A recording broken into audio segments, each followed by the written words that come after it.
ಪಹಲ್ಗಾಮ್ನಲ್ಲಿ 26 ಮಂದಿಯನ್ನು ಹತ್ಯೆ ಮಾಡಿ ಉಗ್ರರು ಆ ಉಗ್ರರ ತಾಂಡಗಳಿಗೆ ಅಥವಾ ಉಗ್ರವಾದಕ್ಕೆ ಹೀರೋ ಆಗೋದಕ್ಕೆ ಹೊರಟುಬಿಟ್ರು. ಇನ್ನು ಆ ಉಗ್ರರನ್ನು ಸದೆಬಡಿಬೇಕು, ಉಗ್ರರ ಅಡಗುತಾಣಗಳನ್ನು ಹಿಮ್ಮೆಟ್ಟಿಸಬೇಕು ಅಂತೇಳಿ ಕೇಂದ್ರ ಸರ್ಕಾರ ಆ 9 ಜಾಗದನ್ನು ಹಿಮ್ಮೆಟ್ಟಿಸುವ ಮೂಲಕ ಫಿನಿಶ್ ಮಾಡುವ ಮೂಲಕ ಹೀರೋಯಿಸಮ್ ತೋರಿಸ್ತು. ಭಾರತ ಮತ್ತು ಪಾಕ್ನ ನಡುವೆ ಯುದ್ಧದ ಸನ್ನಿವೇಶ, ಸಂದಿಗ್ಧ ಸನ್ನಿವೇಶ. ಇಂಥ ಸಂದರ್ಭದಲ್ಲಿ ಡೊನಾಲ್ಡ್ ಟ್ರಂಪ್ ಇವರಿಬ್ಬರ ನಡುವಿನ ಆ ಯುದ್ಧದ ಆ ಸಮರದ ಸಂದರ್ಭದಲ್ಲಿ ಅದನ್ನು ನಾನು ನಿಲ್ಲಿಸಿದೆ ಅಂತ ಹೀರೋಯಿಸಮ್ ಎಲ್ಲರೂ ಹೀರೋಗಳಾಗಕ್ಕೆ ಹೊರಟು ಬಿಟ್ಟಿದ್ದಾರೆ. ಈಗ ರಾಜಕೀಯ ಆಯಾಮ ನೋಡೋದಾದರೆ ಕ್ರೆಡಿಟ್ ವಾರ್ ಅನ್ನೋದು ಸ್ಟಾರ್ಟ್ ಆಗಿಬಿಟ್ಟಿದೆ. ಯಾರ ಸಂದರ್ಭದಲ್ಲಿ ಏನೇನಾಯಿತು ಅನ್ನೋದರಿಂದ ಹಿಡಿದು ಇವತ್ತಿನ ಪಹಲ್ಗಾಮ್ ಘಟನೆ, ಆಪರೇಷನ್ ಸಿಂಧೂರ ನಂತರದ ಕದನ ವಿರಾಮದವರೆಗೂ ಕೂಡ ಕ್ರೆಡಿಟ್ ವಾರ್ ಅನ್ನೋದು ಹೆಚ್ಚಾಗಿದೆ. ನೋಡಿ, ಭಾರತ ಸೇನೆ ಅಂದ ಸಂದರ್ಭದಲ್ಲಿ ಬಹಳ ವಿಶ್ವಾಸದಲ್ಲಿ ತಾವು ಅಂದುಕೊಂಡಿದ್ದ ಟಾರ್ಗೆಟನ್ನು ರೀಚ್ ಮಾಡಿದ್ದಾರೆ. ಅವರಿಗೆ ಗೌರವ ಸೂಚಕವಾಗಿ ಇದೇ ಕರ್ನಾಟಕದಲ್ಲಿ ಕಾಂಗ್ರೆಸ್ ತಿರಂಗ ಯಾತ್ರೆಯನ್ನು ಮಾಡಿತು. ಈಗ ಅದೇ ಗೌರವ ಸೂಚಕಾರ್ಥ ದೊಡ್ಡ ಮಟ್ಟದಲ್ಲಿ BJP ಕೂಡ ತಿರಂಗ ಯಾತ್ರೆಯನ್ನು ಮಾಡೋದಕ್ಕೆ ಹೊರಟಿದೆ. ಇದು ನಮ್ಮ ಸಾಧನೆ ಹೇಳಿ, ಇದು ಭಾರತೀಯ ಸೇನೆಯ ಸಾಧನೆ ಅಂಥೇಳಿ. ಹಾಗಾಗಿ ಇವತ್ತು ನಾವು ಇದೇ ವಿಚಾರಕ್ಕೆ ಸಂಬಂಧಪಟ್ಟಂತೆ ಕೂಲಂಕುಷವಾಗಿ ಮಾತಾಡೋಣ. ನಾನು ದಿವ್ಯಶ್ರೀ.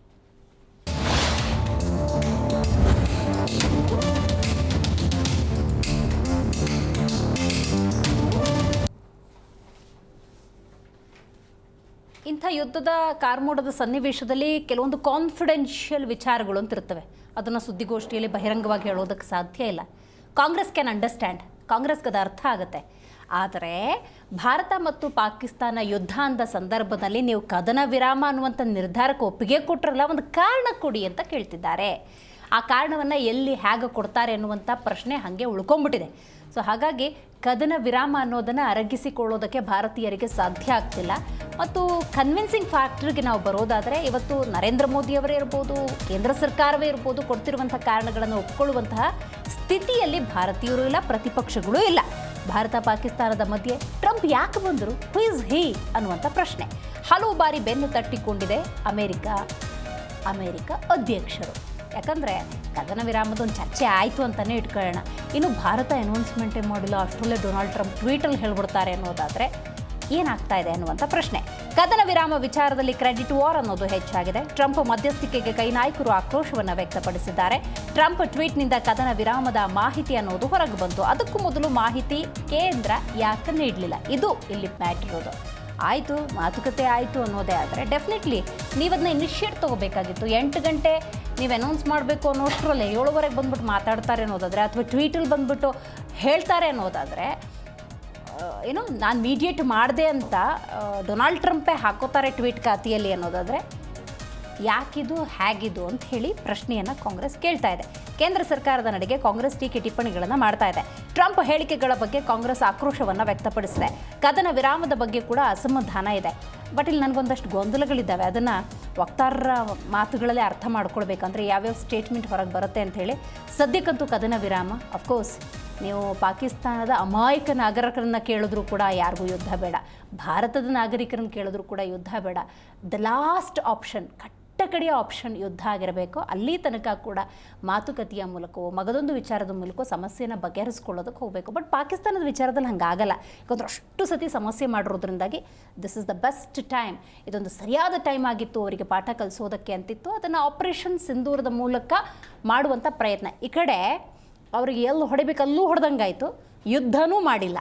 ಇಂಥ ಒಂದು ಬ್ಯಾಲೆನ್ಸ್ಡ್ ಡಿಸಿಷನ್ನ ಕೇಂದ್ರ ಸರ್ಕಾರ ತೊಗೊಂಡಿದೆ. ಅದನ್ನ ಅಪ್ರಿಷಿಯೇಟ್ ಮಾಡ್ತಲೇ ಬಹಳಷ್ಟು ಮಂದಿ ಇದಕ್ಕೆ ಸಂಬಂಧಪಟ್ಟಂತೆ ಮಾತಾಡಿದ್ದಾರೆ. ಬನ್ನಿ ಕೇಳೋಣ. ನೋಡಿ, ಮೊದಲು ಮುಖ್ಯಮಂತ್ರಿಗಳು ನಾವೆಲ್ಲ ಸಭೆ ಮಾಡ್ತಾಯಿದ್ದು. ಆ ಸಭೆಯಲ್ಲಿ ನಾವು ಏನೇನು ತಯಾರಿ ಮಾಡ್ಕೋಬೇಕು, ಎಮರ್ಜೆನ್ಸಿ ಸಿಚುವೇಷನಲ್ಲಿ ಏನೇನು ಕ್ರಮ ತೊಗೋಬೇಕು ಅಂತ ನಾವೆಲ್ಲ ಮುಖ್ಯಮಂತ್ರಿಗಳು ಸಭೆ ತೊಗೊಂಡಿದ್ರು, ಚರ್ಚೆ ಮಾಡ್ತಾಯಿತ್ತು. ಆ ಸಂದರ್ಭದಲ್ಲಿ ಟ್ವೀಟ್ ಬಂತು. ಫಸ್ಟ್ ಟ್ವೀಟ್ ಬಂದದ್ದು ಟ್ರಂಪ್ ಅವ್ರದ್ದು. ಆ ಟ್ರಂಪ್ ಅವ್ರದ್ದು ಟ್ವೀಟ್ ಬಂದಾಗ ಸೀಸ್ಫೈರ್ ಅನೌನ್ಸ್ ಮಾಡಿದ್ರು ಅವರು. 7:30 ಆ ಸೀಸ್ಫೈರ್ ಅನೌನ್ಸ್ ಮಾಡಿದಾಗ ನಾವೇನು ಅಂದ್ಕೊಂಡು ಒಂದು ಇನ್ನೂ ಏನು ನಮ್ಮ ಡಿಫೆನ್ಸ್ ಮಿನಿಸ್ಟ್ರಿಯಿಂದ ಅಥವಾ ಕೇಂದ್ರ ಸರ್ಕಾರದಿಂದ ಯಾವುದೇ ಕ್ಲಾರಿಫಿಕೇಷನ್ ಬಂದಿಲ್ಲ. ಇವರು ಹೇಗೆ ಇವರು ಅನೌನ್ಸ್ ಮಾಡ್ತಾರೆ ಅದು ಕಾಯ್ದು ನೋಡೋಣ ಅಂತ ಅಂದ್ಕೊಂಡ್ವಿ. ವಿದಿನ್ ಹಾಫ್ ಆನ್ ಅವರಲ್ಲಿ ನಮಗೆ ಡಿಫೆನ್ಸ್ ಮಿನಿಸ್ಟ್ರಿ ಸ್ಪೋಕ್ಸ್ ಪರ್ಸನ್ ಮಾತಾಡುವಾಗ ಅವರು ಈ ಥರ ಸ್ವಿಸೈಡ್ ಆಗಿದೆ, ಅಮೆರಿಕನ್ ಇಂಟರ್ವೆನ್ಷನ್ನು ಅದು ಇದೆಲ್ಲ ಹೇಳ್ತಾಯಿದ್ರು. ಇದು ದೇಶದ, ನಾನು ಹೇಳಿದಾಗೆ, ರಕ್ಷಣೆಯ ಪ್ರಶ್ನೆ. ಯಾವುದೇ ರೀತಿಯಲ್ಲಿ ಬೆಳವಣಿಗೆಗಳಾದರೆ ಇಂಟರ್ನ್ಯಾಷನಲಿ ಆಗೋದಿದ್ದರೆ ಪ್ರಧಾನಮಂತ್ರಿಗಳಿಗೆ ಅಷ್ಟೇ ಗೊತ್ತು, ಬೇರೆ ಯಾರಿಗೂ ಗೊತ್ತಿರೋದಿಲ್ಲ. ಅದನ್ನು ಅವರು ದೇಶದ ಜನತೆಗೆ ತಿಳಿಸ್ಬೇಕು ಅಷ್ಟೇ ನಮ್ಮಲ್ಲಿ ಕೇಳೋದು. ಮತ್ತು ಇನ್ನು ಮಿಕ್ಕ ವಿಚಾರಗಳೆಲ್ಲವನ್ನು ಕೂಡ ನಮ್ಮ ರಾಷ್ಟ್ರೀಯ ಅಧ್ಯಕ್ಷರಿದ್ದಾರೆ, ರಾಹುಲ್ ಗಾಂಧಿ ಅವರಿದ್ದಾರೆ, ಮತ್ತು ನಮ್ಮ ಕೇಂದ್ರದ ನಾಯಕರುಗಳಿದ್ದಾರೆ, ಅವರು ಪ್ರತಿಕ್ರಿಯೆ ಕೊಡ್ತಾರೆ ಇದಕ್ಕೆ. ಯಾಕೆಂದರೆ I am not competent enough to make any comments or suggestions at the national level.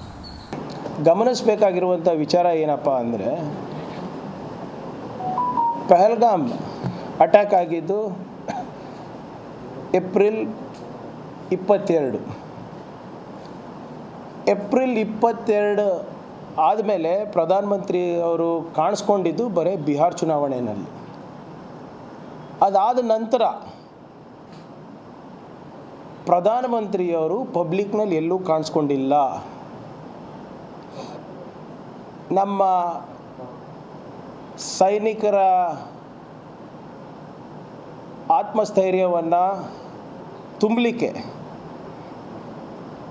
Jammu ಕಾಶ್ಮೀರ್ನಲ್ಲೂ ಇರಲಿಲ್ಲ, ಅಥವಾ ಯಾವುದೇ ಒಂದು ಆದಂಪುರ್ ಬೇಸ್ ಇರ್ಬೋದು, ಪಂಜಾಬ್ ಇರ್ಬೋದು, ರಾಜಸ್ಥಾನ ಇರ್ಬೋದು, ಯಾವ ರಾಜ್ಯಗಳಲ್ಲಿ ಈ ಬ್ಲ್ಯಾಕ್ಔಟ್ ಘೋಷಣೆ ಆಗಿತ್ತು, ಮಾಕ್ ಡ್ರಿಲ್ಲು ಸಂಪೂರ್ಣವಾಗಿ ಫುಲ್ ಸ್ವಿಂಗ್ನಲ್ಲಿ ನಡೆದಿತ್ತು, ಅಲ್ಲೆಲ್ಲೂ ಕಾಣಿಸ್ಕೊಂಡಿಲ್ಲ.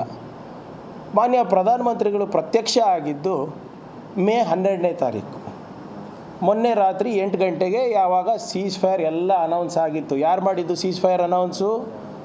ಡೊನಾಲ್ಡ್ ಟ್ರಂಪ್ ಅವ್ರು ಮಾಡಿದ್ದು. ಅದಾದಮೇಲೆ ಪಾಕಿಸ್ತಾನದವ್ರು ಮಾಡಿದ್ರು. ಅದಾದಮೇಲೆ ನಮ್ಮ ಫಾರಿನ್ ಸೆಕ್ರೆಟರಿ ಅವ್ರು ಮಾಡಿದ್ರು.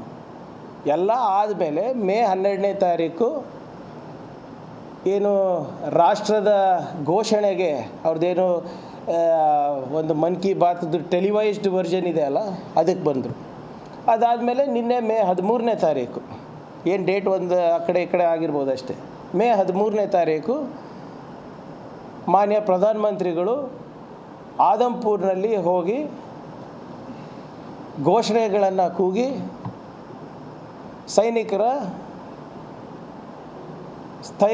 ಸೈನಿಕರಿಗೆ ಸ್ಥೈರ್ಯ ತುಂಬಿದ್ದಾರೆ ಅಂತ ನೀವು ಹೇಳ್ತಾ ಇರೋದು ಭಾಳ ಸಂತೋಷ.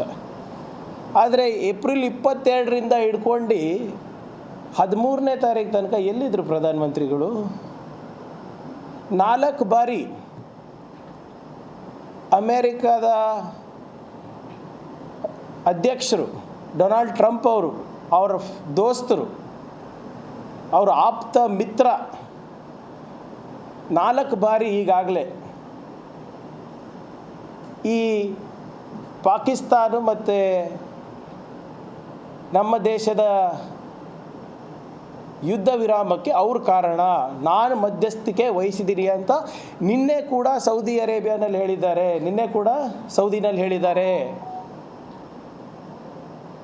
ಹಗುರವಾಗಿ ಪದೇ ಪದೇ ನಿಮ್ಮ ಸ್ನೇಹಿತರು ಭಾರತಕ್ಕೆ ಪಾಕಿಸ್ತಾನಿಗೆ ಹೋಲಿಕೆ ಮಾಡ್ತಾ ಇದ್ದಾರೆ. ದೇ ಆರ್ ಅ ಟೆರರ್ ಸ್ಟೇಟಿಗೆ ಮತ್ತು ನಮಗೆ ಹೋಲಿಕೆ ಮಾಡ್ತಾ ಇದ್ದಾರೆ. ಇದ್ರ ಬಗ್ಗೆ ಯಾಕೆ ಮಾತಾಡ್ತಾ ಇಲ್ಲ ಯಾರು? ಯಾಕೆ ಮೋದಿಯವರು ಸ್ಪಷ್ಟವಾದಂಥ ಒಂದು ಸಂದೇಶ ಇದ್ರ ಬಗ್ಗೆ ಕೊಡ್ತಾ ಇಲ್ಲ? ಯಾಕೆ ಮೋದಿಯವರು ಮೌನ ವಹಿಸ್ಕೊಂಡಿದ್ದಾರೆ? ಡೊನಾಲ್ಡ್ ಟ್ರಂಪ್ ಅವ್ರು ಏನು ಹೇಳ್ತಾ ಇದ್ದಾರೆ? ನಾನು ಅವರಿಗೆ ಆಮಿಷವನ್ನು ನೀಡಿದ್ದೇನೆ, ವ್ಯಾಪಾರದ ಆಮಿಷ ನೀಡಿದ್ದೇನೆ, ಆರ್ಥಿಕ ಪರಿಸ್ಥಿತಿ ಬಗ್ಗೆ ಆಮಿಷ ನೀಡಿದ್ದೇನೆ. ಚೆನ್ನಾಗಿ ಬುದ್ಧಿ ಕಲಿಸಬೇಕಾಗಿತ್ತು ಪಾಕಿಸ್ತಾನ. ಇನ್ನೊಂದ್ಸಲಿ ನಮ್ಮ ತಂಟೆಗೆ ಮಾಡಬೇಕಾಗಿತ್ತು ಅಂತ ನಾನು ಸರ್ 4 ದಿನಕ್ಕೆ ಯುದ್ಧದ ಈ ವಿಚಾರದಲ್ಲಿ ಎಲ್ಲ ನಮ್ಮ ದೇಶದಲ್ಲಿರುವಂಥ ಎಲ್ಲ ವಿಪಕ್ಷಗಳು ಕೂಡ ನಮ್ಮ ಕೇಂದ್ರ ಸರ್ಕಾರಕ್ಕೆ ಕೊಟ್ಟಿದ್ರು. ಎಲ್ಲ ಒಟ್ಟಾಗಿ ಎಲ್ಲ ನಾವು ನಿಮ್ಮ ಜೊತೆಲಿ ಇದ್ದೀವಿ ಅಂತೆಲ್ಲ ಕೂಡ ಹೇಳಿದ್ರು. ಇಂಥ ಸಂದರ್ಭದಲ್ಲಿ ಬಗ್ಬಡಿಯುವಂಥ ಕೆಲಸವನ್ನು ಮಾಡಬೇಕಾಗಿತ್ತು.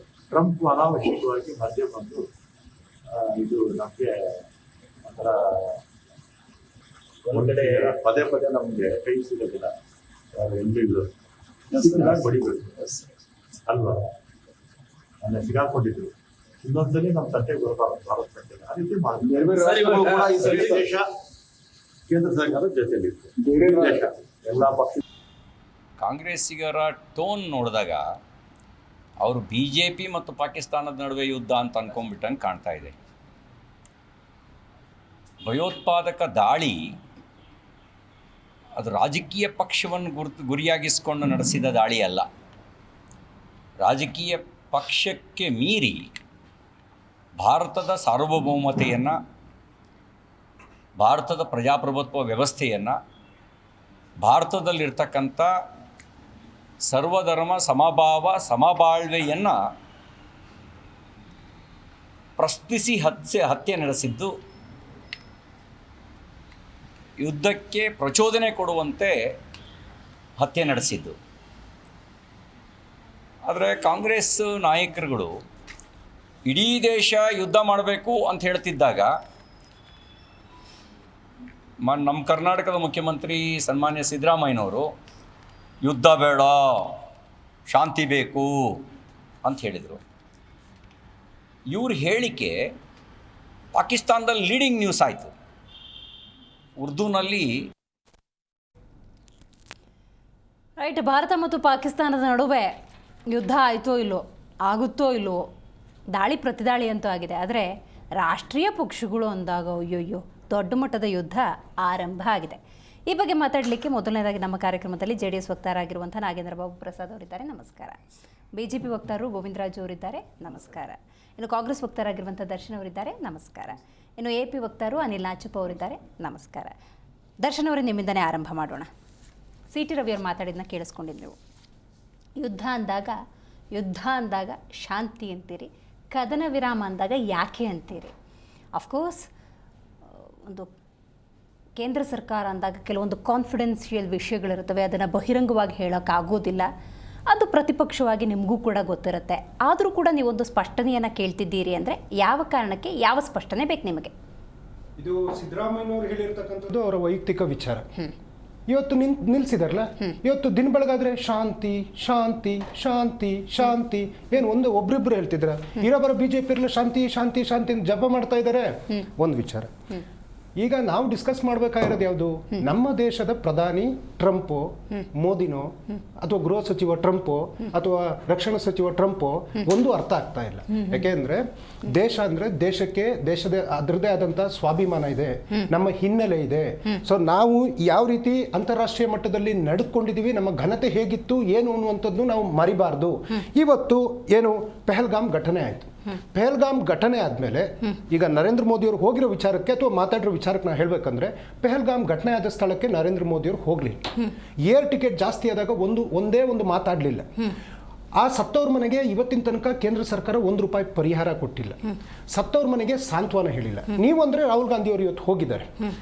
ಮತ್ತೆ ಆ ಯುದ್ಧ ಭೂಮಿಗೆ ಅಥವಾ ಈ ಏನು ಶುರುವಾಗುತ್ತೆ ಅನ್ಬೇಕಾದ್ರೆ ಸೈನಿಕರನ್ನ ಉದ್ದೇಶಿಸಿ ಮಾತನಾಡುವಂಥದ್ದು, ಅವರಿಗೆ ಒಂದು ಆತ್ಮಸ್ಥೈರ್ಯವನ್ನು ಕೊಡುವಂಥದ್ದು. ಎಲ್ಲ ಮುಗಿದ ಮೇಲೆ ಯಾವ್ದಾದ್ರು ಚುನಾವಣಾ ಪ್ರಚಾರಕ್ಕೆ ಬೇಕಾಗಿರೋ ಪ್ಯಾಕೇಜ್ ಥರ ಮಾಡ್ತಾ ಇದ್ದಾರಲ್ಲ, ಇದು ಯಾವ ಮನಸ್ಥಿತಿ ಅನ್ನುವಂಥದ್ದು ಒಂದು ಪ್ರಶ್ನೆ ಮೇಡಮ್. ಇನ್ನೊಂದು, ಇವತ್ತು ಮಧ್ಯಪ್ರದೇಶದಲ್ಲಿ ವಿಜಯ್ ಶಾ ಅನ್ನುವಂತಹ ಮಂತ್ರಿ ಸೋಫಿಯಾ ಕುರೇಶಿ ಅವರ ಧರ್ಮದ ಮೂಲವನ್ನು ಹುಡುಕಿ ಅವರು ಉಗ್ರಗಾಮಿಯ ಸಹೋದರಿ ಅನ್ನುವಂಥ ಹೀನವಾದಂಥ ಹೇಳಿಕೆ ಕೊಟ್ಟಿದ್ದಾರೆ. ಆದರೆ ಇಲ್ಲಿ ತನಕ ಅವ್ರ ಮೇಲೆ ಕ್ರಮ ತಗೊಂಡಿಲ್ಲ, ಆತನ ಬಂಧನ ಆಗಿಲ್ಲ. ದೇಶದ್ರೋಹಿದು. ಇವತ್ತು ನಾವು ಹಿಂದೆಲ್ಲ ನೋಡೋದಕ್ಕೆ ಹೋದರೆ ಭಾರತ ಯುದ್ಧ ಮಾಡಿಲ್ವಂತ. ಬ್ರಿಟಿಷರು ವಿರುದ್ಧನೂ ಕಾಂಗ್ರೆಸ್ ಯುದ್ಧ ಮಾಡಿತ್ತು ಮೇಡಮ್. ಅದು ಭಾರತಕ್ಕೆ ಒಂದು ಜಯವನ್ನು ತಂದುಕೊಡ್ತು. ಕಾಂಗ್ರೆಸ್ ಮೂವ್ಮೆಂಟ್ ಬಗ್ಗೆ ಹೇಳ್ತಿದ್ದೀರಿ ನೀವು, ಪಕ್ಷದ ನಡೆದಿತ್ತು.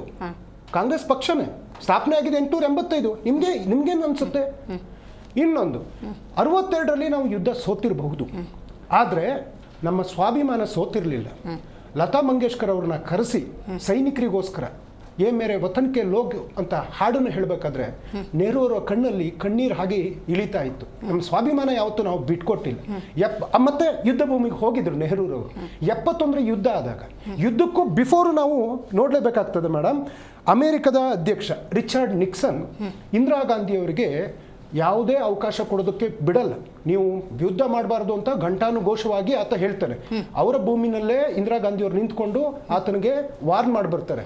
ನನ್ನ ದೇಶ ಇದು, ನನ್ನ ದೇಶದ ಸ್ವಾಭಿಮಾನ ಇದು, ನನ್ನ ದೇಶದೊಳಗಡೆ ಬೇರೆಯವರು ತಲೆ ಹಾಕುವಂತ ಯಾವುದೇ ಅವಕಾಶ ನಾನು ಕೊಡೋದಿಲ್ಲ, ನನ್ನ ದೇಶದ ಜನರ ಭಾವನೆಗಳು ಏನು ಅಂತ ಗೊತ್ತು, ಆ ಶತ್ರು ದೇಶಕ್ಕೆ ಏನು ಪಾಠ ಕಲಿಸ್ತೀವಿ ಅಂತ ಹೇಳಿ 71ರ ಒಂದು ಯುದ್ಧ ನಡೆದು ಒಂದು ದೇಶಕ್ಕೆ ಸ್ವಾತಂತ್ರ್ಯನೇ ಕೊಡಿಸ್ತಂತ ಗತ್ತಿಗಿತ್ತಿ. ಇದು ಇತಿಹಾಸ ಇರ್ತಕ್ಕಂಥದ್ದು. 99ರಲ್ಲಿ ಕಾರ್ಗಿಲ್ ಯುದ್ಧನೂ ಆಗಿತ್ತು. ಅವಾಗಲೂ ಸಮೇತ ಅಟಲ್ ಬಿಹಾರಿ ವಾಜಪೇಯಿ ಅವರು ಯುದ್ಧ ನಡೆಯುವಂಥ ಸಂದರ್ಭದಲ್ಲಿ ದೇಶವನ್ನು ಉದ್ದೇಶಿಸಿ ಮಾತಾಡಿದ್ರು, ಸೈನಿಕರಿಗೆ ಆತ್ಮಸ್ಥೈರ್ಯ ತುಂಬಿಸುವಂಥ ಕೆಲಸ ಮಾಡಿದ್ರು, ಜಾರ್ಜ್ ಫರ್ನಾಂಡಿಸ್ ಯುದ್ಧ ಭೂಮಿಗೆ ಹೋಗಿದ್ರು. ಇದೆಲ್ಲವೂ ಇತಿಹಾಸ ಇರ್ತಕ್ಕಂಥದ್ದು. ನಮ್ಮಲ್ಲಿ ಕಾಡ್ತಾ ಇರ್ತಕ್ಕಂಥ ಪ್ರಶ್ನೆ, ಆ 4 ಜನ ಯಾರು, ಆ 4 ಜನ ಎಲ್ಲಿಂದ ಬಂದ್ರು, ಆ 4 ಜನ ಎಲ್ಲಿಗೆ ಹೋದ್ರು? ಅವರ ಹತ್ಯೆ ಆಗಿಲ್ಲ ಇಲ್ಲಿ ತನಕ. ಅವರು ಯಾಕೆಂದ್ರೆ ಆರ್ಟಿಕಲ್ 370 ಇವರೇ ತೆಗ್ದಿದ್ದೀವಿ, ಅಲ್ಲಿ ಯಾರು ಬರಲ್ಲ ಅಂತೆಲ್ಲ ಹೇಳಿದ್ರಲ್ಲ. ಇವತ್ತು 26 ಜನ ಅಲ್ಲಿ ಮೃತಪಟ್ಟಿದಾರಲ್ಲ. ಮತ್ತಿನ್ನೊಂದು, ನನ್ನ ದೇಶದ ಸೇನೆ ಮೇಲೆ ನನಗೆ ಬಹಳ ಗೌರವ ಇದೆ ಮೇಡಮ್. ಆತ್ಮದಿಂದ ಆ ಮೃತರಾದ ಹುತಾತ್ಮರಾದ ಯೋಧರಿಗೆ ಶಾಂತಿಯನ್ನು ಕೋರ್ತೀನಿ. ನಮ್ಮಲ್ಲೂ ಹುತಾತ್ಮರಾಗಿದ್ದಾರೆ. ಮೋದಿಯವರು ಒಂದು ಮಾತು ಹೇಳಿದರು, ಪಾನಿ ಅವ್ರ ಕೂನ್ ಸಾತ್ಮೆ ಅಂತ ಹೇಳ್ಬಿಟ್ಟು. ಇವತ್ತು ಚಿನಾವ್ ನದಿಯಲ್ಲೇ ನೀರನ್ನು ಹರಿಸ್ತಾ ಇದ್ದಾರೆ. ಇನ್ನೊಂದು ಕಡೆ ನಮ್ಮ ದೇಶದಲ್ಲೂ ರಕ್ತದ ಕೋಡಿ ಹರಿದಿದೆಯಲ್ಲ ಮೇಡಮ್, ಅದು ಪೂಂಚಲ್ ಆಗಿರ್ಬೋದು ಅಥವಾ ಬೇರೆ ಬೇರೆ ಭಾಗಗಳಲ್ಲಿ. ಈ ಎಲ್ಲ ವಿಚಾರ ಇಟ್ಕೊಂಡು ನೀವು ಬರೀ ಇನ್ನು, ಯಾಕೆಂದರೆ ಮತ್ತಿನ್ನೊಂದು, ಟ್ರಂಪ್ನ ವಿಚಾರಕ್ಕೆ ಬಂದಾಗ ಒಂದೇ ಒಂದು ಹೇಳಿಕೆಯನ್ನು ನರೇಂದ್ರ ಮೋದಿಯವರು ಯಾಕೆ ಕೊಟ್ಟಿಲ್ಲ?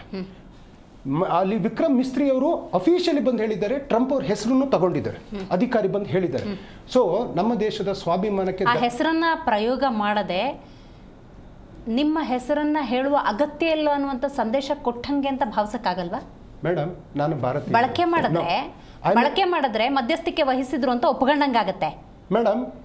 ವಿಕ್ರಮ್ ಮಿಸ್ತ್ರಿ ಏನು ವಿದೇಶಾಂಗ ಕಾರ್ಯದರ್ಶಿ 5 ಗಂಟೆಗೆ ಬಂದು ಹೇಳುವಾಗ ಟ್ರಂಪ್ ಅವ್ರ ಹೆಸರು ಹೇಳಿದ್ದಾರೆ. He is equal to Indian government ಅಲ್ವಾ, ಒಪ್ಕೊಂಡಿದ್ದಾರಲ್ವಾ? ಅದಕ್ಕೆ ಉತ್ತರ ಕೊಡ್ಬೋದಿತ್ತಲ್ಲ. ಇವತ್ತು ಅಮೆರಿಕನವ್ರು ನಮಗೇನಾದ್ರು ಒಳ್ಳೇದು ಮಾಡಿದ್ಯಾ ಮೇಡಮ್? 26% ಟ್ಯಾಕ್ಸ್ ಹಾಕಿದೆ.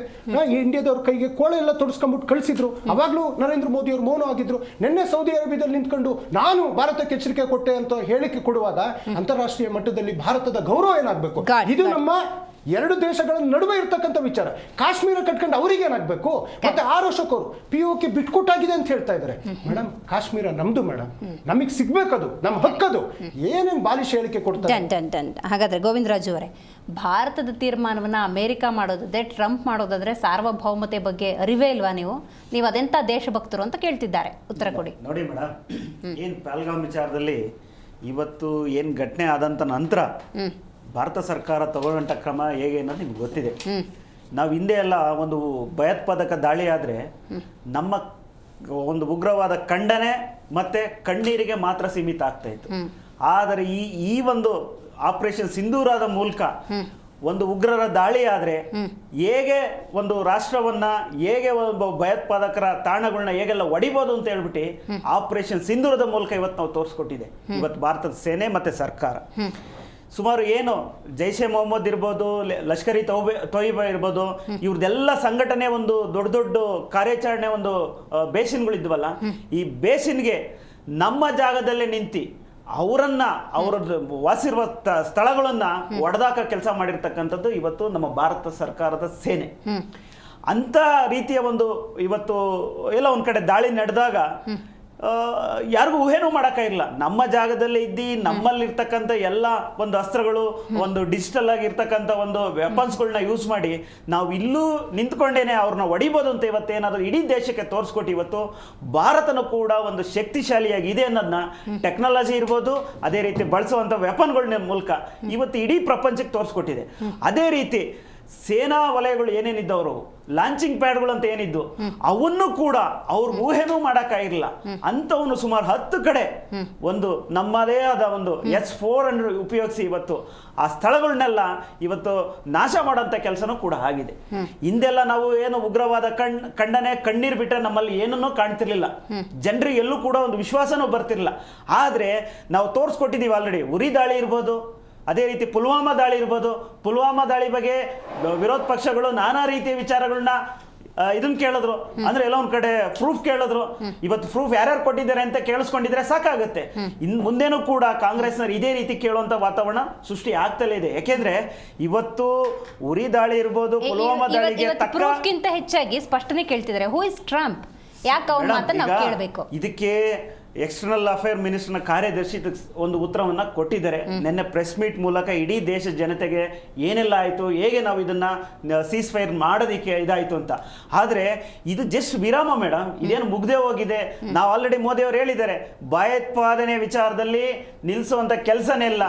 ಮತ್ತೊಮ್ಮೆ ಇದು ರಿಪೀಟ್ ಆದ್ರೆ ನಾವೆಲ್ಲದಕ್ಕೂ ಸಿದ್ಧ, ನಾವು ಮಾಡೇ ಮಾಡ್ತೀವಿ ಅನ್ನೋ ಉತ್ತರವನ್ನ ಈ ದೇಶದ ಜನತೆಗೆ ಕೊಟ್ಟಾಗಿದೆ. ಇದನ್ನ ಕಾಂಗ್ರೆಸ್ನವ್ರು ಯಾಕೆ ಕಾಣಿಸ್ತಾ ಇಲ್ಲ? ನಾವೇನ ನಿಲ್ಸ್ಬಿಟ್ಟಿದೀವಿ, ಮುಗ್ದೇ ಹೋಯ್ತು ಆ ಲೆಕ್ಕದಲ್ಲಿ ನೋಡ್ತಾ ಇದ್ರೆ ಮೇಡಮ್, ಹಿಂದೆ ಎಲ್ಲ ಉಗ್ರವಾದ ಚಟುವಟಿಕೆಗಳನ್ನ ಯಾವ ರೀತಿ ದಮನ ಮಾಡ್ತಾ ಇದ್ರಾಗಾರೆ ಹಿಂದಿನ ಸರ್ಕಾರಗಳು.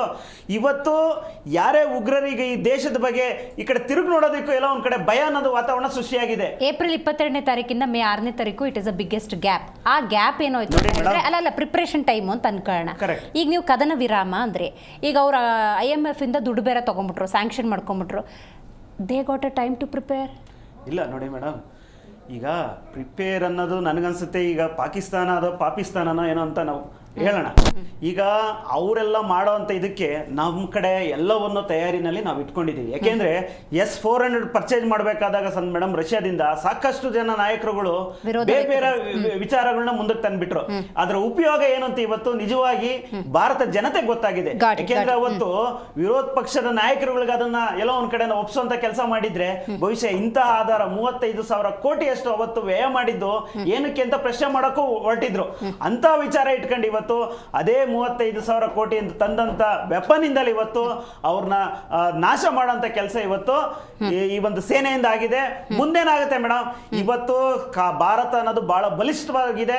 ಮತ್ತೆ ಟೆಕ್ನಾಲಜಿ ಇರ್ಬೋದು, ಇದನ್ನ ಪ್ರಪಂಚಕ್ಕೂ ಕೂಡ ಗೊತ್ತಾಗಂಗೆ ಇವತ್ತು ಸೇನೆ ತೋರಿಸ್ಕೊಟ್ಟಿದೆ. ಮುಂದೆನೂ ಕೂಡ ಯಾವ ಸಂದರ್ಭದಲ್ಲಿ ಭಾರತವನ್ನ ಮುಟ್ಟಿದ್ರೆ ಏನಾಗುತ್ತೆ ಅಂತ ಕೂಡ ಇಡೀ ಪ್ರಪಂಚದ ದೇಶಗಳಿಗೆ ಎಲ್ಲ ಒಂದ್ ಕಡೆ ಆ ಒಂದು ಹೆಸರು ಹೇಳಿ ಇನ್ನೊಂದು ಮತ್ತೊಂದು ಮಾಡೋದಕ್ಕೆ ಭಯ ಹುಟ್ಟೋ ಅಂತ ವಾತಾವರಣ ಅಂತ ಇವತ್ತು ಸೃಷ್ಟಿಯಾಗಿದೆ ಮೇಡಮ್. ಇದು ನಿಲ್ಲಲ್ಲ, ಮುಂದೆನೂ ಕೂಡ ಇದನ್ನ ಮಾಡಿ ತೋರುತ್ತೆ. ನಮ್ಮ ಸೇನೆ ಬದ್ಧವಾಗಿದೆ, ನಮ್ಮ ಸರ್ಕಾರ ಬದ್ಧವಾಗಿದೆ, ನಮ್ಮ ನಾಯಕರು ಬದ್ಧವಾಗಿದ್ದಾರೆ ಅಂತ ಹೇಳೋದಕ್ಕೆ ಇಷ್ಟಪಡ್ತೀನಿ. ರೈಟ್. ನಾಗೇಂದ್ರ ಪ್ರಸಾದ್ ಅವರೇ, ಒಂದೇ ತಕ್ಕಡಿಯಲ್ಲಿ ಕದನ ವಿರಾಮ ಅನ್ನೋದು, ಇನ್ನೊಂದು ತಕ್ಕಡಿಯಲ್ಲಿ ರಕ್ತ ಮತ್ತು ನೀರು ಒಂದೇ ರೀತಿಯಲ್ಲಿ ಹರಿಯೋದಿಲ್ಲ ಅಂತ ಹೇಳೋದು, ತೂಗೋದಿಲ್ಲ. ಅದು ಹೆಂಗೆ ಅಕ್ಸೆಪ್ಟ್ ಮಾಡೋದು? ಅದಕ್ಕಿಂತ ಮೊದಲು ಕೆಲವು ವಿಚಾರಗಳು ಮಿತ್ರರು ಮಾತಾಡೋಂಥ ಸಂದರ್ಭದಲ್ಲಿ ಅದಕ್ಕೆ ಉತ್ತರ ಕೊಡಬೇಕಾಗ್ತದೆ. ತಾವು ಇವತ್ತು ಇಟ್ಟಿರ್ತಕ್ಕಂಥ ಶೀರ್ಷಿಕೆ ಕ್ರೆಡಿಟ್ ವಾರ್, ಯುದ್ಧವನ್ನು ಯಾರೂ ಈ ಹೇಳಿಕೆಗಳು ಕೊಡೋರು ಯಾರು ಯುದ್ಧ ಮಾಡಲ್ಲ. ಯುದ್ಧ ಮಾಡ್ತಕ್ಕಂಥದ್ದು ಯೋಧರು, ದೇಶ ಕಾಯ್ತಕ್ಕಂಥ ಯೋಧರು. ಆ ಕ್ರೆಡಿಟ್ ಏನಾದ್ರು ಹೋಗ್ಬೇಕಾದ್ರೆ ಮೊದಲನೇದಾಗಿ ಅವ್ರಿಗೆ ಹೋಗ್ಬೇಕಾಗತ್ತೆ. ನನಗೊಂದು ಕಾಂಗ್ರೆಸ್ ಮಿತ್ರರಿಗೆ ನಾನು ಕೇಳ್ತಕ್ಕಂಥ ವಿಚಾರ ಒಂದು ಸ್ಪಷ್ಟವಾಗಿ, ಸನ್ಮಾನ್ಯ ಡಾಕ್ಟರ್ G. ಪರಮೇಶ್ವರ್ ಅವರು ಒಂದು ಮಾತನ್ನು ಹೇಳ್ತಾರೆ, ನಾವು ಎಲ್ಲ ಪಕ್ಷಗಳು ಕೂಡ, ದೇಶದಲ್ಲಿರ್ತಕ್ಕಂಥ ಎಲ್ಲ ಪಕ್ಷಗಳು ಕೂಡ ಒಗ್ಗಟ್ಟಾಗಿ ಬೆಂಬಲ ಕೊಟ್ಟಿದ್ದೀವಿ ಅಂತಕ್ಕಂಥದ್ದು ನಂಬರ್ 1. ಆಗಲೇ ಅವ್ರು ಹೇಳ್ತಾ ಇದ್ರು, ನೆಹರು ಅವರು ಕಣ್ಣೀರು ಹಾಕಿದ್ರು ಅವಾಗ ಇದರಲ್ಲಿ ಅಂತ ಹೇಳಿ. ಕಣ್ಣೀರು ಹಾಕೋ ಕಾಲ ಇವತ್ತು ಹೋಗಿದೆ. ಕಣ್ಣೀರು ಹಾಕ್ತಕ್ಕಂಥ ಕಾಲ ಅವತ್ತಿತ್ತೆ, ನಮ್ಗೆ ಗೊತ್ತಿಲ್ಲ, ಅಯ್ಯೋ ಪಾಪ ಅಂತಕ್ಕಂಥ. ಇವತ್ತು ಕಣ್ಣೀರು ಯಾರಿಗೆ ನಮ್ಮ ಹೆಣ್ಣು ಮಕ್ಕಳ ಕಣ್ಣೀರು ತರಿಸಿದ್ದಾರೆ ಅವರ ಎದೆಯನ್ನು ಬಡಿತಕ್ಕಂಥ ಕೆಲಸವನ್ನು ಮಾಡಿ ನಮ್ಮ ಹೆಣ್ಮಕ್ಳು ಯಾರು ಕಣ್ಣೀರು ಹಾಕಿದಾರೋ ಕಣ್ಣೀರು ಒರೆಸ್ತಕ್ಕಂಥ ಕೆಲಸ ಮಾಡ್ತೀವಿ ಅಂತಕ್ಕಂಥದ್ದು ಎರಡನೇದು. ಮೂರನೇದು, ಸನ್ಮಾನ್ಯ ಸಿದ್ದರಾಮಯ್ಯನವರು ಹೇಳಿಕೆ ಕೊಟ್ಟರು, ನಮಗೆ ಯುದ್ಧ ಸದ್ಯಕ್ಕೆ ಅವಶ್ಯಕತೆ ಇರಲಿಲ್ಲ ಅಂತಕ್ಕಂಥದ್ದಕ್ಕೆ ಮಾನ್ಯ ಕಾಂಗ್ರೆಸ್ ವಕ್ತಾರರು ಹೇಳ್ತಾ ಇದ್ದಾರೆ ವೈಯಕ್ತಿಕ ವಿಚಾರ ಅಂತಕ್ಕಂಥ ಪದ ಬಳಕೆ ನನಗೆ ಆಶ್ಚರ್ಯ ತರ್ತಾ ಇದೆ. ಯಾರು ವೈಯಕ್ತಿಕ ವಿಚಾರ? ಈ ರಾಜ್ಯದ ಮುಖ್ಯಮಂತ್ರಿಗಳ ವೈಯಕ್ತಿಕ ವಿಚಾರನ ಬಹಿರಂಗವಾಗಿ ಮಾಧ್ಯಮದಲ್ಲಿ ಹೇಳ್ತಕ್ಕಂಥ ಪರಿಸ್ಥಿತಿ ಇದೆಯಾ? ಅದು ದೇಶದ ಜನನೇ ನೋಡ್ತಾ ಇದ್ದಾರೆ. ದಯಮಾಡಿ ಈ ರಾಜ್ಯದ ಮುಖ್ಯಮಂತ್ರಿಗಳು 7 ಕೋಟಿ ಜನಕ್ಕೆ ಅವರು ಪ್ರತಿನಿಧಿ ಮುಖ್ಯಮಂತ್ರಿಗಳಾಗಿರ್ತಾರೆ. ಅವರು ಒಂದೊಂದು ಹೇಳಿಕೆ, ಒಂದೊಂದು ಅಕ್ಷರ, ಒಂದೊಂದು ಪದ ಕೂಡ ಗೌರವವಾಗಿರುತ್ತೆ ಅಂತಕ್ಕಂಥದ್ದು ದಯವಿಟ್ಟು ಅವ್ರು ತಿಳ್ಕೋಬೇಕು. ಯಾಕೆಂದ್ರೆ ಅನೇಕ ಸಂದರ್ಭಗಳು ನಾನು ಹೇಳಿದ್ದೀನಿ, ಡಬಲ್ ಸ್ಟ್ಯಾಂಡ್. ಈಗ ಟೋಟಲಿ ನಿಮಗೊಂದು ಪ್ಯಾಕೇಜ್ ಹೇಳ್ತಾ ಇದ್ದೀನಿ ಮೇಡಮ್. ಇವರು ಕೇಳ್ತಾ ಇರ್ತಕ್ಕಂಥ ಉದ್ದೇಶ ಏನು ಅಂತಕ್ಕಂಥದ್ದು ಇದುವರೆಗೂ ಅವ್ರಿಗೆ ಏನಾದರೂ ಬೇರೆ ರೀತಿ ಏನಾದರೂ ನಡೀತಾ, ಯಾಕೆಂತಂದರೆ ಎಲ್ಲರೂ ಕಣ್ಮುಂದೆ ಕೂತು ನೋಡ್ತಾ ಇದ್ದಾರೆ ನಡೀತಾ ಇರ್ತಕ್ಕಂಥದ್ದನ್ನು. ಇವ್ರ ಉದ್ದೇಶ ಏನು? ಸನ್ಮಾನ್ಯ ನರೇಂದ್ರ ಮೋದಿಯವರು ಎಲ್ಲೂ ಕಾಣಿಸ್ಕೊಂಡಿಲ್ಲ ಅಂತಕ್ಕಂಥ ಮಾತನ್ನು ಹೇಳಿದರು. ಇವತ್ತು ಈ ದೇಶವನ್ನು ನಡೆಸ್ತಾ ಇರ್ತಕ್ಕಂಥ ಪ್ರಧಾನಿಗಳು ಹಂತದಲ್ಲೂ ಕೂಡ ದೇಶದಲ್ಲೇ ಇದ್ದಾರೆ. ಸ್ಟೇಟ್ಮೆಂಟ್ಗಳು ಯಾಕೆ ಅಂತಂದರೆ ಇವತ್ತಿನ ಟೆಕ್ನಾಲಜಿ ಬೆಳೆದಿರುವಂಥ ಸಂದರ್ಭದಲ್ಲಿ ಗುಪ್ತಚರ ಇಲಾಖೆ ಸಾಕಷ್ಟು ಮಾಹಿತಿಗಳನ್ನು ಜನಗಳಿಗೆ ಕೊಡೋದಿಲ್ಲ. ಒಂದಾನೊಂದು ಕಾಲದಲ್ಲಿ ಯಾಕೆಂದರೆ ಎಲ್ಲ ಹೇಳ್ತಿರ್ತಾರೆ ಬಹಿರಂಗವಾಗಿ, ನಮ್ಗೆ ಹೇಳಬೇಕಿತ್ತು, ಹೇಳಿಕೆಗಳು ಕೊಡಬೇಕಿತ್ತು. ಇದು ನಮ್ಮ ದೇಶದ ಗೌರವದ ಪ್ರಶ್ನೆ, ನಮ್ಮ ದೇಶದ ಆಂತರಿಕ ಗುಪ್ತಚರದ ವಿಷಯಗಳಿರ್ತವೆ. ಮಿಲ್ಟ್ರಿ ಯಾವ ಕಾರ್ಯಾಚರಣೆ ಮಾಡೋಂಥ ಸಂದರ್ಭದಲ್ಲಿ ಅವ್ರು ಹೇಳೋ ಹೇಳಿಕೆಗೂ ಮಾಡೋ ಕೆಲಸಕ್ಕೂ ಸಾಕಷ್ಟು. ಆಮೇಲೆ ಎಲ್ಲದಕ್ಕಿಂತ ಇಂಪಾರ್ಟೆಂಟ್ ಏನು ಅಂತಂದರೆ, ಇದುವರೆಗೂ ಕೂಡ ಯಾವುದೇ ಸೈನ್ಯಕ್ಕೆ, ಯಾವುದೇ ಒಂದು ಪ್ರಧಾನಿಗಳು ಸೈನ್ಯಕ್ಕೆ ಅವ್ರದ್ದೇ ಆದಂಥ ಡಿಸಿಷನ್ ತಗೊಳಕ್ಕೆ ಬಿಟ್ಟಿರಲಿಲ್ಲ. ಪರಮಾಧಿಕಾರವನ್ನು ಇವತ್ತು ಕೊಟ್ಟಿರೋದಕ್ಕೇನೆ ಇವತ್ತು ನಾವು ನಿರ್ಭಯವಾಗಿ ನಮ್ಮ ದೇಶದ ಶಕ್ತಿಯನ್ನು ತೋರಿಸಿದ್ದೀವಿ. ಎರಡನೇ ಮಾತಿಲ್ಲ. ತಾವು ಕೇಳ್ತಾ ಇದ್ರಿ ನೀರು ರಕ್ತ ಅಂತಕ್ಕಂಥದ್ದು.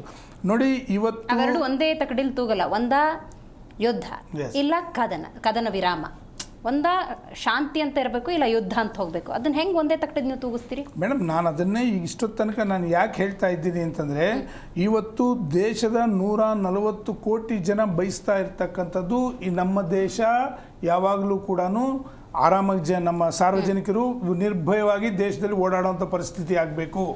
ಇಲ್ಲಿ ಇವರು ನರಿಬುದ್ಧಿ ಅನೇಕ ಸಂದರ್ಭಗಳಲ್ಲಿ ನಾವು ನೋಡಿದ್ವಿ. ಪಾಕಿಸ್ತಾನ ನರಿಬುದ್ಧಿ ಏನು ಅಂತೇಳಿ ಇವತ್ತು ಒಬ್ಬ ಟೆರರಿಸ್ಟ್ಗೆ 14 ಕೋಟಿ ಪರಿಹಾರವನ್ನು ಕೊಡ್ತಾರೆ ಅವನ ಕುಟುಂಬಕ್ಕೆ.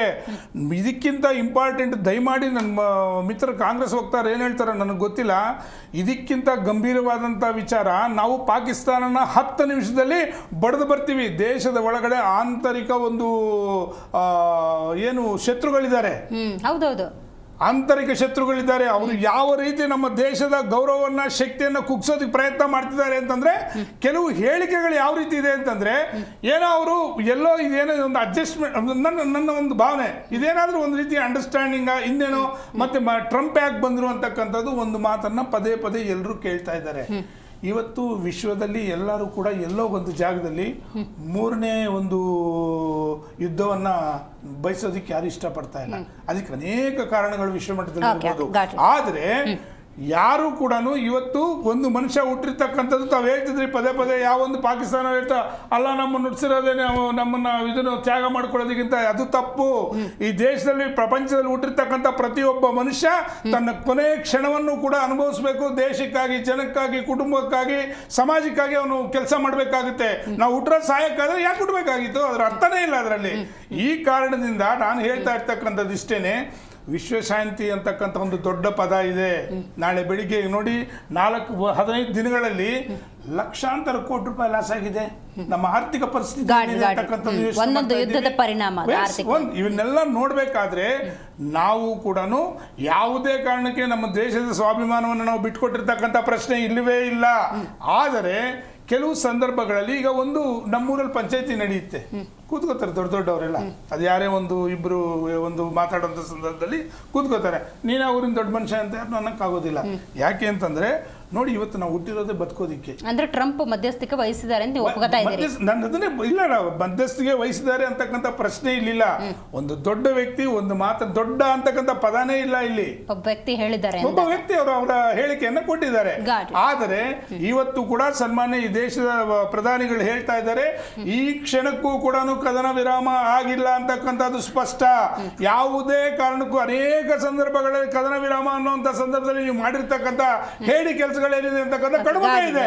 ಸೊ ಹಾಗಾಗಿ ಕೊನೆಯ ಉಗ್ರವಾದಿ ಇರೋ ತನಕ ಕೂಡ ನಾವು ಸದ್ಯ ಬಡಿತೀವಿ ಅಂತಕ್ಕಂಥ ಸ್ಪಷ್ಟವಾಗಿ ಹೇಳಿದ್ದಾರೆ ಅನ್ನೋದು ಹೇಳಕ್ಕೆ ಇಚ್ಛೆ ಪಡ್ತೀನಿ.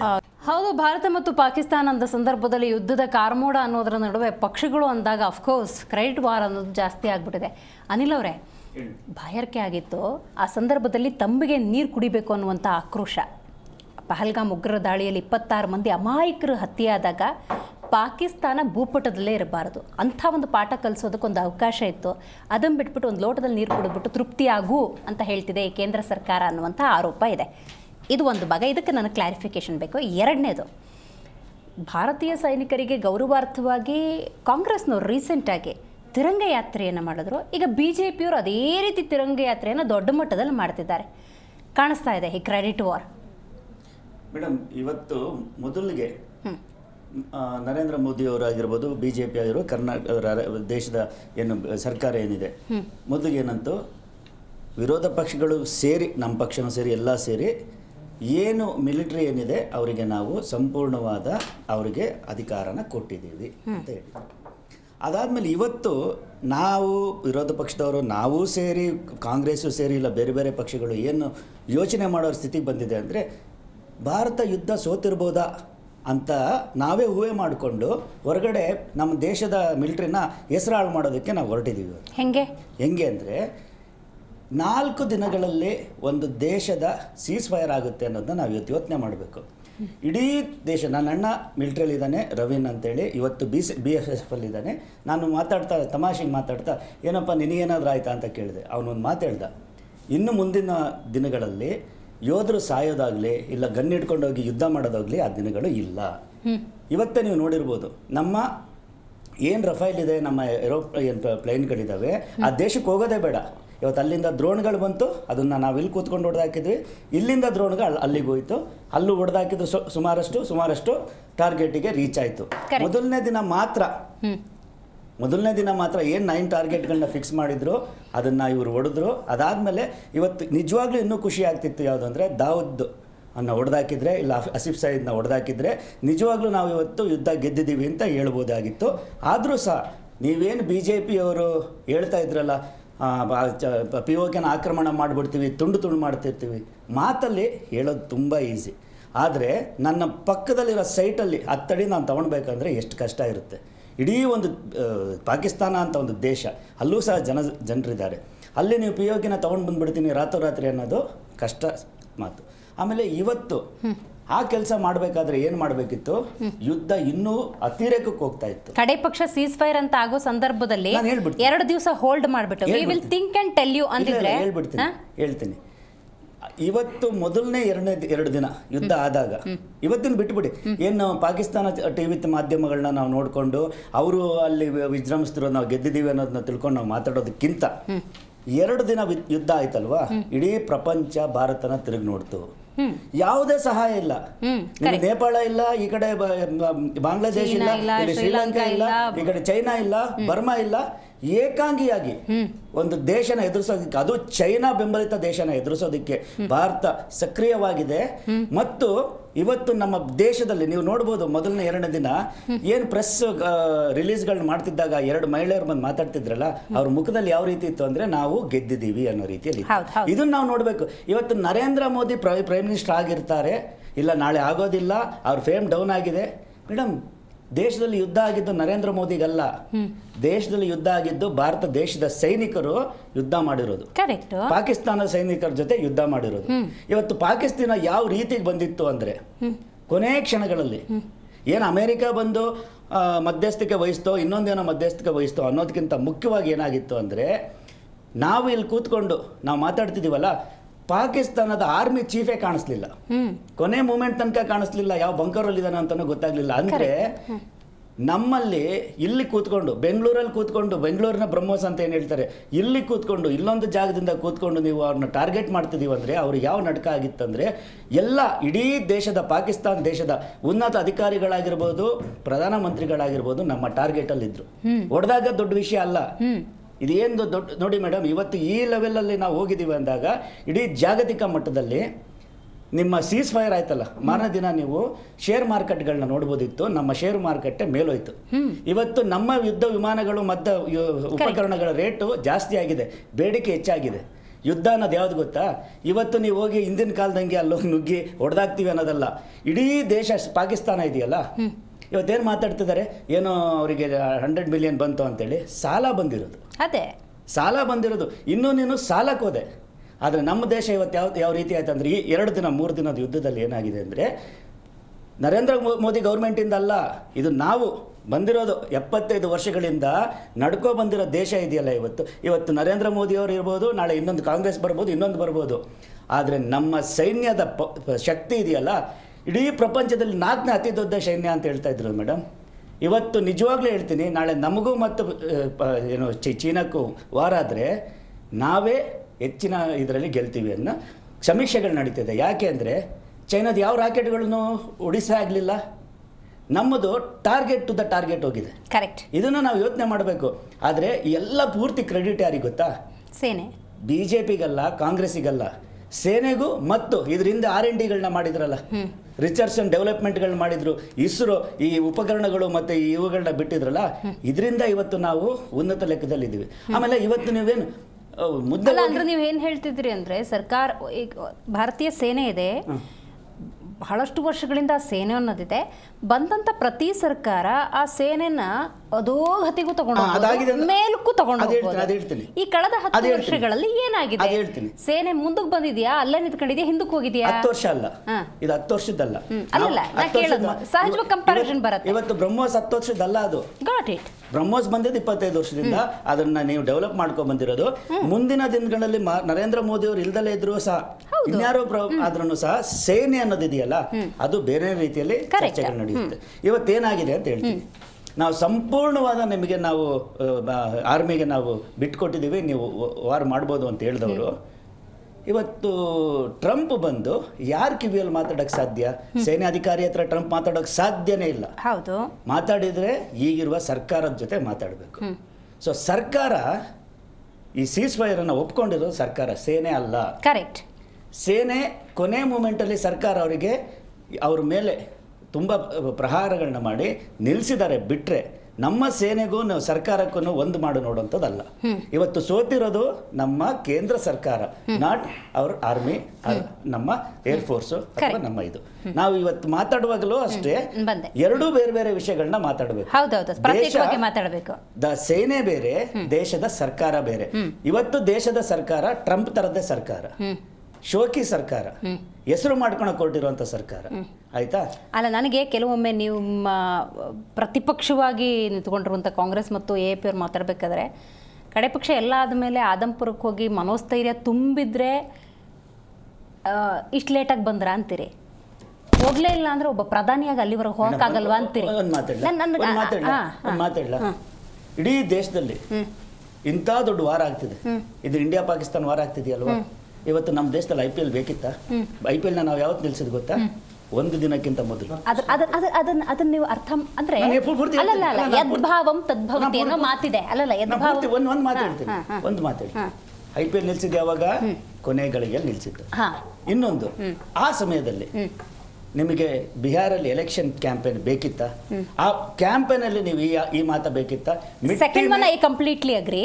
ಬಟ್ ಬರ್ತೀನಿ ನಾನು ಇದೇ IPL ವಿಚಾರಕ್ಕೆ ಇದೇ ವೇದಿಕೆಯಲ್ಲಿ ಕ್ರೀಡಾ ವಿಶ್ಲೇಷಕರ ಜೊತೆ ನಾನು ಮಾತಾಡ್ತಾ ಇದ್ದೆ IPL ಬಗ್ಗೆನೆ. ಅವ್ರು ಒಂದೇ ಒಂದು ಮಾತು ಹೇಳಿದ್ರು. ಮುಂಚೆ ಎಲ್ಲ ಹೆಂಗಿತ್ತು ಅಂದರೆ ಏನೋ ಒಂದು ಸಣ್ಣ ಇನ್ಸಿಡೆಂಟ್, ಎಲ್ಲೋ ಬಾಂಬ್ ಇದೆ, ಮೇಲೆ ಬಂತು ಅಂತ ಹೇಳಿದ್ರೆ ಇಡೀ ಭಾರತ ತತ್ತರಿಸಿ ಹೋಗ್ತಾ ಇತ್ತು. ಆದರೆ ಇವತ್ತು ಭಾರತೀಯ ಸೇನೆಯ ಮೇಲಿರುವಂಥ ವಿಶ್ವಾಸ ಹೆಂಗಿದೆ ಅಂದರೆ ಅಲ್ಲೇನು ದೊಡ್ಡ ಯುದ್ಧ ಆಗ್ತಿರ್ಲಿ, ಇಲ್ಲೇ ಗಡಿ ಭಾಗದಲ್ಲಿ ಆಗ್ತಾ ಇರಲಿ, ಆದರೆ ನಿರ್ಭೀತಿಯಿಂದ 30,000 ಜನ ಸ್ಟೇಡಿಯಂ ಅಲ್ಲಿ ಆ ಕ್ರಿಕೆಟ್ ಆಡೋದು ನೋಡೋದಕ್ಕೆ ವ್ಯವಸ್ಥೆಯನ್ನ ಮಾಡಿಕೊಟ್ಟಿದೆ ಈ ಸೇನೆ ಅನ್ನುವಂಥ ವಿಶ್ವಾಸವನ್ನು ವ್ಯಕ್ತಪಡಿಸಿದ್ರು. ಅವ್ನು ಯಾವನು ಅನ್ಬೇಡಿ, ರೆಸ್ಪೆಕ್ಟ್, ನೀವು ರೆಸ್ಪೆಕ್ಟ್ ಅಂಡ್ ಟೇಕ್ ರೆಸ್ಪೆಕ್ಟ್. ಅವ್ನಿಗೆ ಹೇಳ್ಬೇಕು, ಇವತ್ತು ನೀನು ನಿನ್ನ ಸ್ಟೇಡಿಯಂ ಅಲ್ಲಿ ಕ್ರಿಕೆಟ್ ಆಡ್ಕೊಂಡು ಒಂದೇ ಒಂದು ವಿರಾಟ್ ಕೊಹ್ಲಿ ಒಂದು ಮಾತು ಯುದ್ಧದ ಬಗ್ಗೆ ಮಾತಾಡಲಿಲ್ಲ. ಆದ್ರೆ ನೀವು ಶಿವಾಜಿನಗರಲ್ಲಿರೋ ಸಾಬ್ರಿಗೆ ಹೇಳ್ತಾ ಇದ್ದೀರಾ ಯುದ್ಧಕ್ಕೆ ನೀನು ಬೆಂಬಲ ಕೊಡು ಅಂತೇಳಿ. ಅವನು ಮನೇಲಿ ಕೂತ್ಕೊಂಡು ಮಾಡ್ಬೋದಲ್ಲ, ಯಾಕೆ ನೀವು ಅವನು ಮಾತ್ರ don't go two personal react ಮಾಡಿಲ್ಲ ಅಂದ ತಕ್ಷಣ ಭಕ್ತಿ ಇಲ್ಲ ಅಂತಲ್ಲ ಮೇಡಮ್.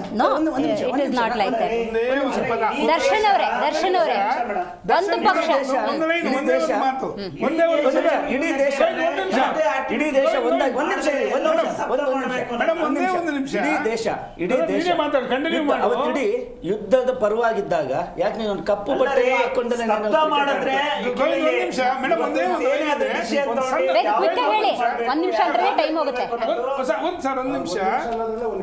ಯುದ್ಧ ನಡೆಯಕ್ಕಿಂತ ಮೊದಲು ಒಂದು ಡಿಬೇಟ್ ಅಲ್ಲಿ ನಾನು ಸ್ಪಷ್ಟವಾಗಿ ಹೇಳಿದ್ದೀನಿ, ಈ ದೇಶದಲ್ಲಿ ಕೆಲವರಿಗೆ ಅನುಮಾನ ಅಂತಕ್ಕಂಥ ಪೀಡೆ ಇವತ್ತಿಗೂ ಇದೆ.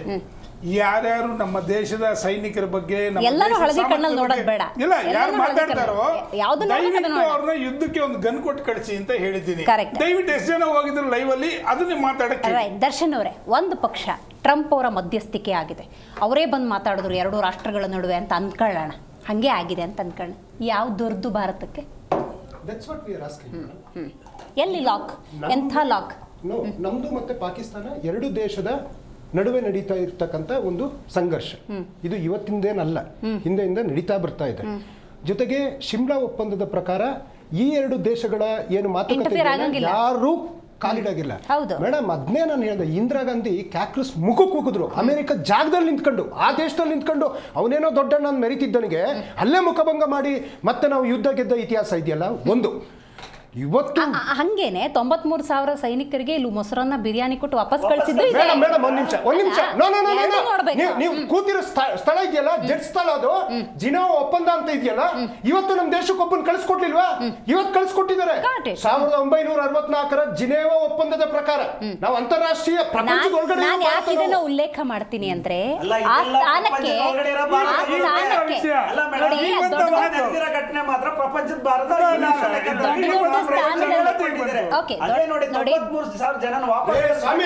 ಕಾನೂನು ಕಟ್ಟಡಗಳು ನಿಮ್ಗೆ ಅರ್ಥ ಆಗಲ್ವಾ? ಸುಮ್ಮನೆ 93,000 ಜನ ಮಾತಾಡೋಣ. ನರೇಂದ್ರ ಮೋದಿ ಇವತ್ತು ಬಾಲಿವುಡ್ ಫಿಲ್ಮ್ ಡೈಲಾಗ್ ಹೊಡಿತಾ ಇದ್ದಾರೆ.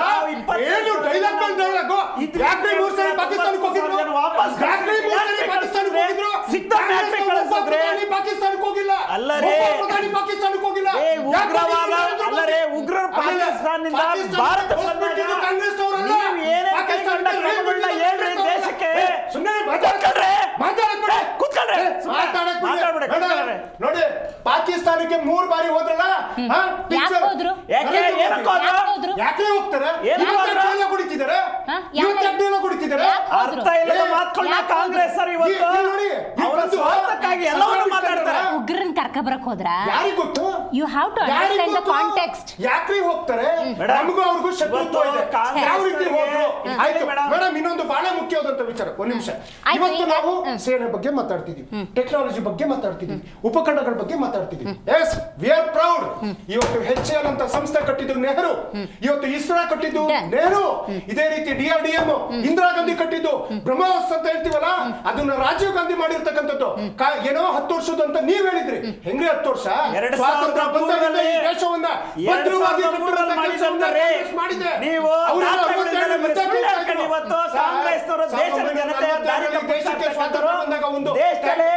60-65 ವರ್ಷಗಳ ಕಾಲ ದೇಶವನ್ನ ನೀವು ದಾರಿ ತಪ್ಪಿಸಿಂಗೇರಿ ಹೇಳಿ. ನೀವು ದರ್ಶನ್ ಅವರೇ ಒಂದೊಂದೇ ಕ್ಲಾರಿಟಿ ಪಡ್ಕೊಳ್ಳಿ. ನಾನು ಹೇಳಿದ್ದು 10 ವರ್ಷ ಅಂತ ಹೇಳಿ, 10 ವರ್ಷದ ಹಿಂದೆ ಹೆಂಗಿತ್ತು, 10 ವರ್ಷದ ನಂತರ ಹೆಂಗಿದೆ ಅನ್ನುವಂತ ಕಂಪ್ಯಾರಿಸನ್ ಜನಕ್ಕೆ ಬರುತ್ತೆ ಅಂತ ನೀವು ಆ ಪ್ರಶ್ನೆನ ತಪ್ಪಾಗಿ ಅರ್ಥೈಸ್ಕೊಂಡ್ರೆ ನಿಮ್ಮ ತಪ್ಪಾಗುತ್ತೆ. ಬದ್ಗಾಮ್ ಜಿಲ್ಲೆನಲ್ಲಿ 10 ವರ್ಷದ ಒಳಗೆ ಈ 10 ವರ್ಷದಲ್ಲೇ ದಾಳಿ ನಡೆದಿರ್ತಕ್ಕಂಥದ್ದು. ಅವಾಗ ಏನಾಯ್ತು? ಜಮ್ಮು ಕಾಶ್ಮೀರದಲ್ಲಿ 2015ರಲ್ಲಿ ದಾಳಿ ಆಯ್ತು.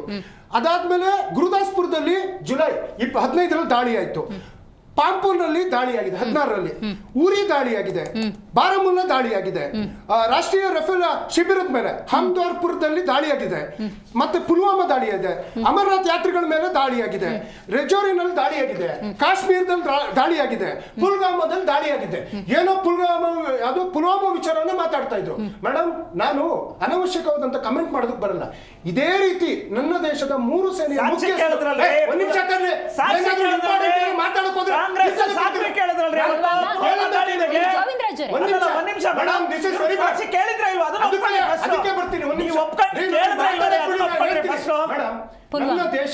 ದೇಶದ 3 ಸೇನೆಯ ಮುಖ್ಯಸ್ಥರು ಅವತ್ತು ಬಂದ್ರು, ಟಿವಿ ಮುಂದೆ ಕೂತ್ಕೊಂಡ್ರು. ಅವ್ರು ಹೇಳಿದ್ರು, ಎಸ್, ಯಾವ್ದದು ಪ್ಲೇಸಿಗೆ ಬಾಂಬ್ ಹಾಕಿದ್ರಲ್ಲ, ನಮಗೆ ಏರ್ ಸ್ಟ್ರೈಕ್ ಮಾಡಿದ್ವಲ್ಲ, ಬಾಲಾಕೋಟ್ ಅಲ್ಲಿ ನಿಜವಾಗ್ಲೂ ಏರ್ ಸ್ಟ್ರೈಕ್ ಆಗಿದೆ. ಆದ್ರೆ ನಾವು ಮಾಡಿರ್ತಕ್ಕಂಥದ್ದು ಡ್ರೈ ಏರಿಯಾದಲ್ಲಿ ಅಂತಂದ್ರು. ಆ ಹೆಣಗಳನ್ನ ಇಟ್ಕೊಂಡು ಇವರು 300 ಜನ 800 ಜನ 1000 ಜನ ಅಂತ ರಾಜಕೀಯಕ್ಕೆ ಬಳಸ್ಕೊಂಡ್ರೆ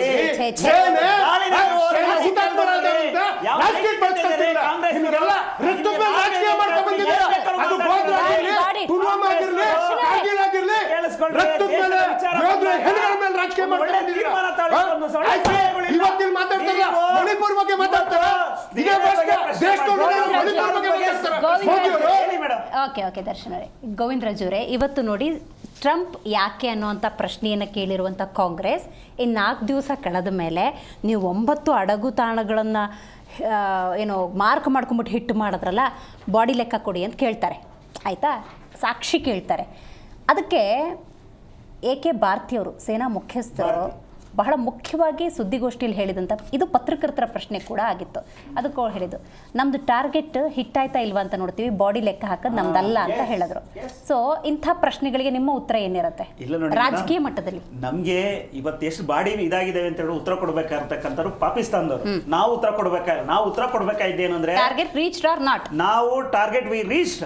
ನಾವು 9 ಸ್ಥಳ ಭಯೋತ್ಪಾದಕರಿಗೆ ಎಲ್ಲವನ್ನು ಊಟ ಉಪಚಾರ ಎಲ್ಲವನ್ನು ಕೊಟ್ಟು ಬೆಳೆಸಿದಂತ ಒಂದು ಸಂಸ್ಥೆಗಳನ್ನ ಹಿಂದೂಗಳ ಮೇಲೆ ಅಟ್ಯಾಕ್ ಮಾಡಿ ಇವತ್ತು ಇಡೀ ಪ್ರಪಂಚಕ್ಕೆ ತೋರಿಸಿದೀವಿ ಭಯೋತ್ಪಾದಕರು ಯಾವ ರೀತಿ ಸಂಘಟನೆ ಮಾಡಿ ಭಯೋತ್ಪಾದಕರು ಬೆಳೆಸ್ತಾರೆ, ಹುಟ್ಟಾಕ್ತಾವ್ರೆ ಅಂತ ಅವ್ರ ಹೇಳ್ಬಿಟ್ಟು. ಕತೆ ಏನಾಗುತ್ತೆ ಅಂತ ಕತೆ ಏನಾಗುತ್ತೆ ಅದನ್ನ ಇವತ್ತು ಹೊಡೆದಿ ಇವತ್ತು ಇಡೀ ಪ್ರಪಂಚಕ್ಕೆ ತೋರಿಸಿದೀವಿ. ಭಯೋತ್ಪಾದನೆಗೆ ಯಾವತ್ತು ಒಂದು ಎಲ್ಲೇ ಒಂದು ನಿರ್ವಿಘ್ನವಾಗಿ ಎಲ್ಲೂ ಕೂಡ ತಲೆ ಎತ್ತಲೆ ಇವತ್ತು ಮಾಡಬೇಕು ಅನ್ನೋ ವಿಚಾರನ ಇವತ್ತು ಇಡೀ ಭಾರತ ಇವತ್ತು ಆದರೂ ನೀವು ಸೀಸ್ಫೈರ್ ಅಂತೀರಾ, ಕದನ ವಿರಾಮ ಅಂತೀರಾ, ಅದನ್ನ ಬೇಡ ಅನ್ನಲ್ಲ ಜನ.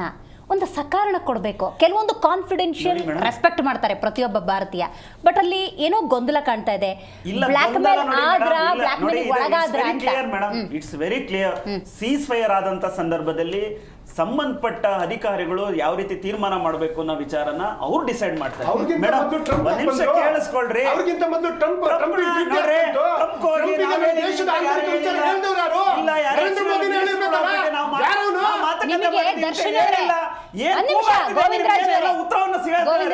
ಸ್ವಲ್ಪ ನಿಮ್ಗೆ ಪೇಷನ್ಸ್ ಇಂದ ಕೇಳಿಸ್ಕೊಳ್ಳಿ. ಕಾಂಗ್ರೆಸ್ನವ್ರು ಏನಂದ್ರೆ ಬಾಲ್ ಹಚ್ಬಿಟ್ಟೆ ಅಲ್ಲಿ ಏನಾಗುತ್ತೆ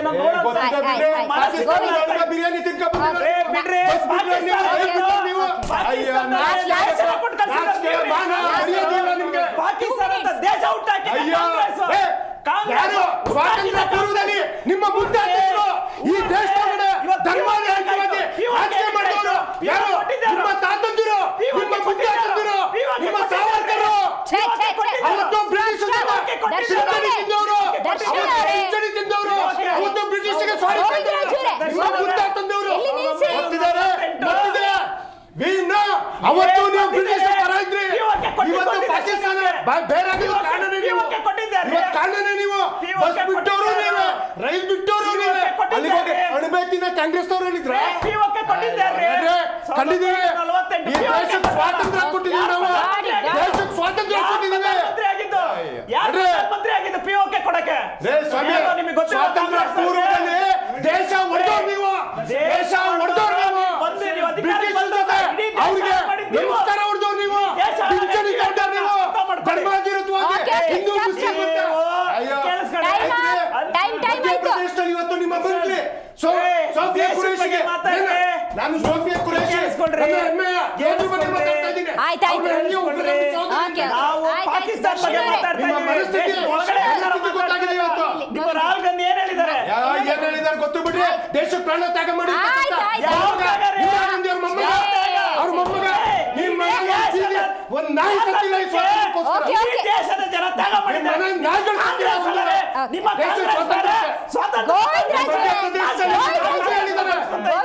ಮಧ್ಯಪ್ರದೇಶ ಮಂತ್ರಿ ದೇಶದ್ರೋಹಿ ಹೇಳಿಕೆ ದೇಶದ ಜನತೆ ಸ್ವಾತಂತ್ರ್ಯ ಕೊಟ್ಟಿದ್ದೀವಿ.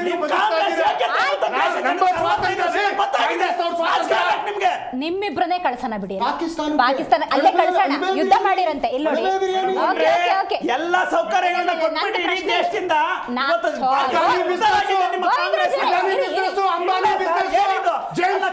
ಸಪೋರ್ಟ್ ಮಾಡಿದ್ಕಲ್ಲ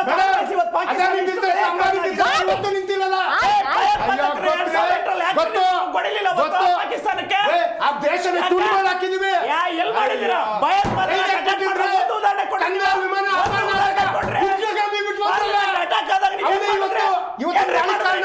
ಉಗ್ರಗಾಮಿ ಏನ್ ಮಾಡಿದ್ರಿ?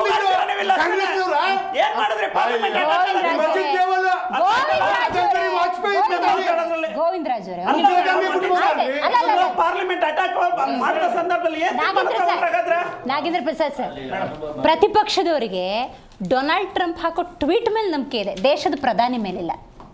ದೇಶದ ಪ್ರಧಾನಿ ಕೂಡ ಸ್ಟೇಟ್ಮೆಂಟ್ ಮೇಲಿಲ್ಲ. ಎರಡನೇ ರೌಂಡ್ ಅಲ್ಲಿ ಮಿತ್ರರು ಮಾತಾಡಿರ್ತಕ್ಕಂಥ ಒಂದು ವಿಚಾರವಾಗಿ ಸರ್ ಇದು ಕೇಳಿ ಸರ್, ಫಸ್ಟ್ ಇದಕ್ಕೆ ಟೈಮ್ ಆಗುತ್ತೆ, ಎರಡೇ ನಿಮಿಷ ಇರೋದು. ಅದನ್ನೇ ಹೇಳ್ತಾ ಇದ್ದೀನಿ.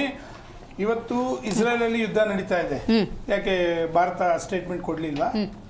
ಇದು ರಷ್ಯಾದಲ್ಲಿ ಯುದ್ಧ ನಡೀತಾ ಇದೆ, ಸ್ಟೇಟ್ಮೆಂಟ್ ಕೊಡ್ಲಿಲ್ಲ ಭಾರತ. ಕೆಲವು ಸಂದರ್ಭಗಳಲ್ಲಿ ಕೆಲವು ಗೌರವಾನ್ವಿತ ಸ್ಥಾನದಲ್ಲಿ ಇರ್ತಕ್ಕಂಥವ್ರು ಆಗಲೇ ಕಾಂಗ್ರೆಸ್ ವಕ್ತಾರರು ಒಂದು ಮಾತು ಸ್ಪಷ್ಟವಾಗಿ ಹೇಳ್ತಾ ಇದ್ರು. ಏನಂತ ಹೇಳಿದ್ರು, ನಾವು ವಿಶ್ವ ಮಟ್ಟದಲ್ಲಿ ನಾವು ಕೂಡ ಒಂದು ದೇಶ ಅಂತ ಹೇಳಿ ಒಕ್ಕೂಟದ ವ್ಯವಸ್ಥೆಯಲ್ಲಿ ಇರುವಂಥ ಸಂದರ್ಭದಲ್ಲಿ ಇವತ್ತು ಯಾವುದೇ ಕಾರಣಕ್ಕೂ ರಾಜತಾಂತ್ರಿಕ ಅಂತಕ್ಕಂಥ ಒಂದು ವಿಚಾರ ತುಂಬ ದೊಡ್ಡ ಮಟ್ಟದಲ್ಲಿ ಕೆಲಸ ಮಾಡ್ತು. ಹಂತವಾಗಿ ನಾವೇನು ಮಾಡ್ತಾ ಇದ್ದೀವಿ, ನಾವು ಯುದ್ಧಕ್ಕೆ ಹೋಗ್ತಾ ಇಲ್ಲ, ಯಾವೊಂದು ಟೆರರಿಸ್ಟ್ಗಳನ್ನ ಹೊಡಿತಾ ಇದ್ವಿ, ಪ್ರತಿಯೊಂದು ವಿಶ್ವಕ್ಕೆ ನಾವು ತಿಳಿಸಿದ್ದೀವಿ. ಅವಾಗ ವಿಷಯದಲ್ಲಿರ್ತಕ್ಕಂಥ ಎಲ್ಲರೂ ಮಾತಾಡ್ಬೋದು. ಮಿತ್ರರು ಆಮ್ ಆದ್ಮಿಯವರು ತುಂಬ ಒಳ್ಳೆ ಮಾತನ್ನು ಹೇಳಿದ್ರು, ಯಾವುದು ಕ್ರಿಕೆಟ್ ಸ್ಟೇಡಿಯಮಲ್ಲಿ ಕ್ರಿಕೆಟ್ ಆಡ್ತಿದ್ರು ಅಂತೇಳಿ. ಅರೆ ಸೈನಿಕರು ಇರ್ತಕ್ಕಂಥ ದೇಶ ಕಾಯಕ್ರಿ, ಅವ್ರು ಮಾಡ್ತಾರೆ. ನಿರ್ಭಯವಾಗಿ ನೀವು ದೇಶದಲ್ಲಿರಿ, ನಿಮ್ಮ ದೇಶವನ್ನು ನಾವು ರಕ್ಷಣೆ ಮಾಡ್ತೀವಿ ಅಂತಕ್ಕಂಥ ಪರಿಸ್ಥಿತಿಗೆ ಇವತ್ತು ಭಾರತ ಬಂದಿದೆ. Correct madam. ಶೋಕಾಚ ನನ್ನ ಮನೆಯಲ್ಲಿ ಯಾರಾದ್ರೂ ಸತ್ತಾಗ ಸಮಾರಂಭ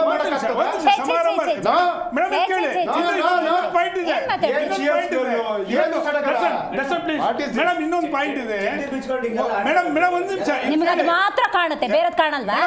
ಬೇರೆದ್ ಕಾಣಲ್ವಾ? ಇವತ್ತು ಐಶ್ವರ್ಯ ರೈ ಕೂಡ ತಮ್ಮ ಸಾಧನೆ ಮಾಡಿದಕ್ಕೆ ಇವತ್ತು ಭಾರತಕ್ಕೊಂದು ಹೆಸರು ಬಂದಿರೋದು. ಪ್ರತಿಯೊಬ್ಬರು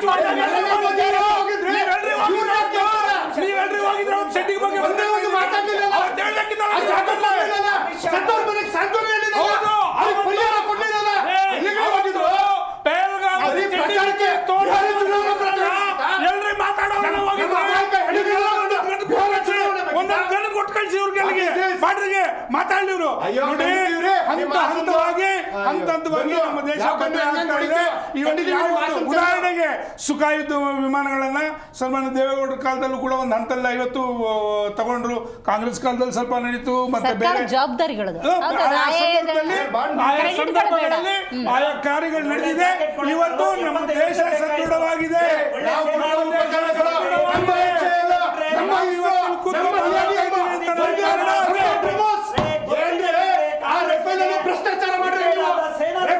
ಭ್ರಷ್ಟಾಚಾರ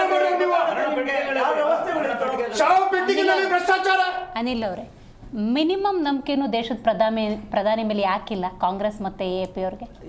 ಮಿನಿಮಮ್ ಟ್ರಂಪ್ ಅವ್ರ ಮೇಲೆ ನಂಬಿಕೆ ಇದೆ. ನಾಳೆ ಬಂದು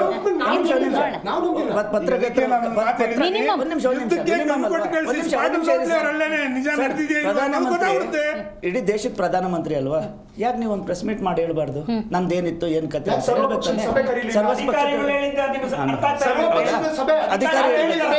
ನೀವು ಕೇಳಿದ ಅದೇ ಅಲ್ವಾ, ಯಾಕೆ ನೀವು ಮಿನಿಮಮ್ ಗ್ಯಾರಂಟಿನೂ ಅವ್ರ ಮೇಲೆ ಇಲ್ಲ ಅಂತ ಯಾಕೆ ಪ್ರೆಸ್ ಮೀಟ್ ಮಾಡಿ ನನ್ನ ಕ್ವಶನ್ಗೆ ಉತ್ತರ ಕೊಡ್ಲಿ? ಯಾಕೆ 10 ವರ್ಷಗಳಿಂದ ನೀವು ಯಾವುದೇ ಇಂಥ ದೊಡ್ಡ ಇದಾದಾಗ್ಲೂ ನೀವು ಹೊರಗಡೆ ಬಂದು ನೀವು ಮನ್ ಕಿ ಬಾತ್ ಆಡ್ತೀರಾ ಅಂದ್ರೆ ನಿಮ್ಮ ಮನಸ್ಸಲ್ಲಿರೋದು ಮಾತ್ರ ಅರ್ಥ ಮಾಡ್ಬೇಕು. ನನ್ನ ಮನಸ್ಸಲ್ಲಿರೋದು ನಾನು ಹೇಳಿದೆ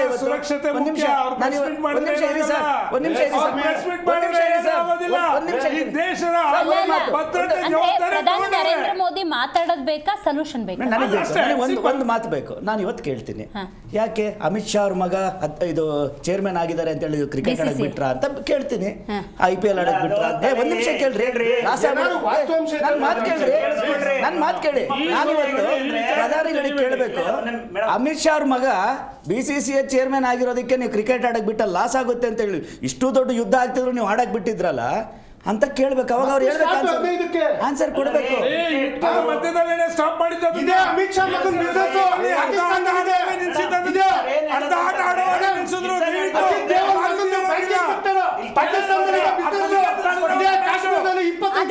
ಅದಕ್ಕೆ ಯುದ್ಧ ಹೌದು. ಡೆಫಿನೆಟ್ಲಿ ಅದಾನಿ ಬಿಸ್ನೆಸ್ ಇದೆ, ಅಂಬಾನಿ ಬಿಸ್ನೆಸ್ ಇದೆ.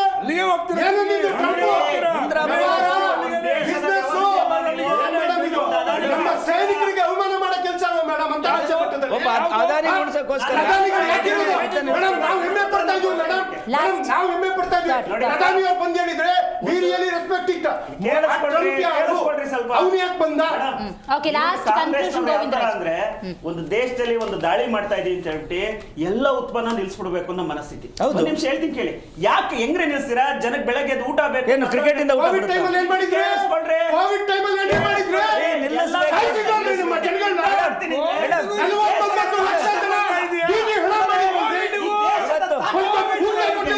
ಸಂಬಂಧ ಇದೆಯಾ? ಬೆಡ್ಡಲ್ಲೂ ದಂಗೆ ಮಾಡಿದ್ರಿ, ತಿಮ್ಮಲ್ಲೂ ದಂಗೆ, ಚುಮ್ಮಲ್ಲೂ ದಂಗೆ, ಭ್ರಷ್ಟಾಚಾರ. ಬಿಜೆಪಿ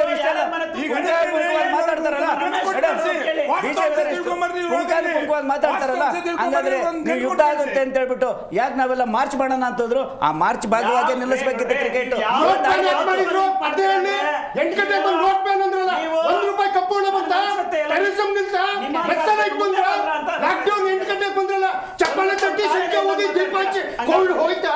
ಏನ್ ಮೇಡಮ್ ಇದು?